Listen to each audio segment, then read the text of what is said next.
2 दिवस अगोदर राजा शिवाजी मूव्ही पाहिला. तर तो पाहत असताना ना मला एक सीन त्यातला फार आवडला.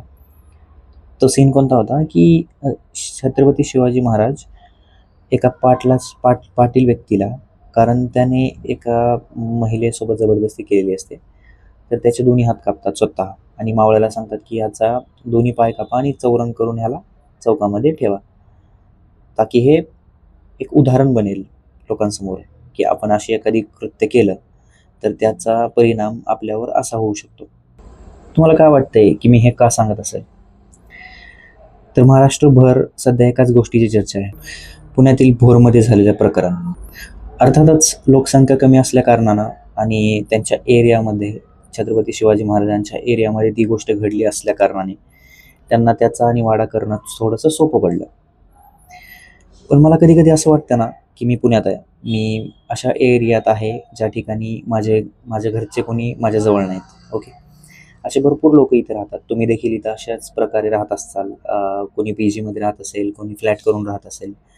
बट कधी-कधी असं वाटतं ना, की आपल्यासोबत एखादी जर नकळत गोष्ट घडली, तर आपल्या घरच्यांना अ, त्याचा किती मोठा परिणाम भोगावा लागेल.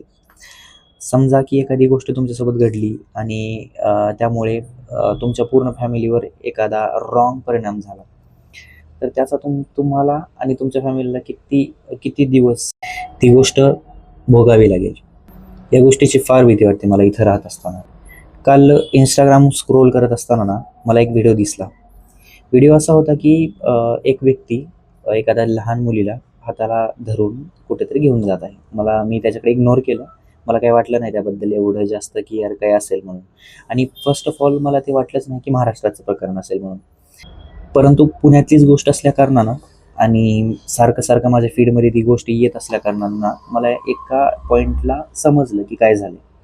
जसं मला हे समजलं, तसं मी यामध्ये थोडासा रिसर्च मारण्याचा प्रयत्न केला. तर थोडक्यात ना, मी तुम्हाला या गोष्टीचं थोडंसं वर्णन सांगतो. 65 वर्षाचा एक व्यक्ती, जो 4 वर्षाच्या एक मुलीवर अत्याचार करतो आणि त्याला शिक्षा होते. तो पकडला जातो. भरपूर गोष्टी त्याच्यामध्ये मधल्या मिगाळल्या आहेत. बट 65 वर्षाचा व्यक्ती, ज्याच्या अगोदर देखील भरपूर असे रेकॉर्ड्स आहेत जे की त्याने केले आहेत. तर ते असून सुद्धा तो व्यक्ती खुलेआम फिरत होता. आता एकंदरीत जर सांगायचं झालं ना, तर तो व्यक्ती 65 वय असलेला व्यक्ती, जो की त्या 4 वर्षाच्या मुलीचा आजोबासारखा असेल, तर त्या व्यक्तीने 4 वर्षाच्या मुलीला सांगितलं, की आमच्या गोठ्यामध्ये गाय व्याली आहे आणि तिचं वासरू देखील आहे, तुला बघायचं असेल तर चल. मग तिच्या डोक्यात मला वाटत नाही की 4 वर्षाच्या मुलीच्या डोक्यामध्ये अशा काही कल्पना असतील, किंवा हे क्रूर जे जग आहे ते तिला कळत देखील असेल असं मला नाही वाटत. तर ती मुलगी त्या आजोबाच्या हाताला पकडून त्या गोठ्यामध्ये निघून गेली. आता तो जर फोटो तुम्ही पाहिला तर तुम्हाला वाईट वाटेल, कारण मी जे आजूबाजूला पाहतो, जे आजोबा त्याच्या नातवंडांना फिरवत असतात, सेम तसंच चित्र आहे ते. बट त्याचा जो परिणाम शेवटचा होता तो खूप क्रूर आणि वाईट होता. पुण्यामध्ये याआधी देखील अशा टाईपचं एक प्रकरण झालं होतं. बट ते आता सध्या त्याचा निकाल काय लागला हे मला माहीत नाही. बट या गोष्टी वाढत राहणं हे चांगल्या सोसायटीचं लक्षण नाही असं मला वाटतं. तर प्रत्येकाने ना जो जो तुम्ही पाऊल उचलताय त्याचा परिणाम तुमच्यासोबत आणि तुमच्या फॅमिलीसोबत काय होणार आहे याचा विचार करूनच करा.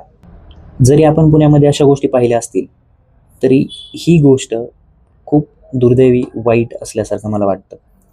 याआधी मी या टाईपची कोणतीही गोष्ट दुसरीकडे देखील पाहिलेली नाही. हा व्हिडिओ बनवण्यामागचा उद्देश मात्र एकच होता, की तुमच्या आजूबाजूला ना समजा एखादा व्यक्ती एखादी रॉंग गोष्ट करत आहे. तुम्हाला माहिती आहे की तो रॉंग गोष्ट करत आहे, तर ती रॉंग गोष्टीचा ना प्लसच होणार आहे, कधी मायनस होणार नाही, हे लक्षात घ्या. एखाद्या व्यक्तीवर हात उचलला असेल तर त्याचा फ्युचरमध्ये 1-2 वर्षानंतर त्याचा परिणाम काय होणार आहे, मोठ्या भांडणामध्ये होणार आहे. काही काळानंतर त्याचा परिणाम होणार आहे, की खुनामध्ये किंवा अशा टाईपमध्ये होणार आहे, हे तुम्ही लक्षात घ्या. सेम प्रकरण या आधी देखील भरपूर ठिकाणी मी तुम्हाला सेम झालेलं दाखवू शकतो. एखाद्या छोट्या कृत्यानं चालू झालेली गोष्ट एका मोठ्या दुर्दैवी घटनेमध्ये कशी रूपांतरित होते काही काळानंतर, कारण त्याला त्याच ठिकाणी जाब किंवा त्याच ठिकाणी त्याला खंड पडला नाही या कारणानं. जर ही गोष्ट जागच्या जागीच खंड पडू दिली किंवा जागच्या जागीच तिला दाबलं, तर असे ज्या गोष्टी आपल्या समाजामध्ये होतात त्या गोष्टी होणार नाहीत. हे मला असं वाटतं की याकडे आपण लक्ष दिलं पाहिजे. तर तुमच्या आजूबाजूला किंवा तुमच्या परिवाराची थोडीशी काळजी घ्या. कोणत्या ठिकाणी आता बघा, आपण आपल्या मुलामुलींना किंवा लेकरांना असं जास्त रिस्ट्रिक्ट नाही करत की बाहेर जाऊ नको, इथे जाऊ नको, तिथे जाऊ नको. परंतु कारण आपण त्या माहोलमध्ये वाढलेले आहात. मला आठवत नाही की मी लहान असताना माझ्या घरच्यांनी कुठे मला जाण्यासाठी नकार दिला असेल. मी स्वतः एकटा फिरत होतो. माझा भाऊ किंवा माझ्या आजूबाजूचे जेवढेही मुलं होते ते सगळे एकटे असे स्वतःहून फिरत होते. त्यांना कधीच कुठला प्रॉब्लेम नाही आला. त्याचप्रमाणे आपला माइंडसेट आहे की यार आपल्यासुद्धा मुलांना काही होणार नाही. कुठेही बाहेर ते फिरायला गेले किंवा ते लहान वयात असतानासुद्धा आजूबाजूला काही प्रॉब्लेम होणार नाही. परंतु समाजामध्ये असे काही घटक फिरत आहेत ज्याच्याकडे विचार करून जर तुम्ही नीट लक्ष दिलं तर तुम्हाला थोडासा भीती वाटेल समाजामध्ये आपल्या व्यक्तींना सोडण्याची.